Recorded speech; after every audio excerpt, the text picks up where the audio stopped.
Бәрекелді.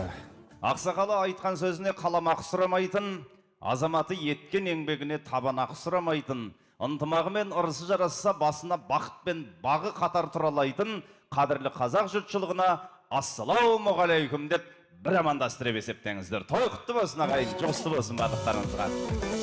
Мінекей басына бұлт қондырған, баурайына жұрт қондырған, жапырағына шық, топырағына құдай құт қондырған киелі Алатаудың етегінде, жақсы жайсаңның мекенінде тағы да бір дүркіреген тойдың басталуының алдында тұрмыз. Енді бүгінгі тойымыздың себепкерлерін, тойдың иелерін алқалы топтың алдына, торқалы тойдың төбелі төріне ел болып, жұрт болып бірге шақырып алайық деп отырмыз. Бабалардан бізге жеткен бұл сүннет, тереңінде тағылым мен тылсым көп, сүндеттейді біздің қазақ баласын, хақ исламның жолыменен жүрсін деп.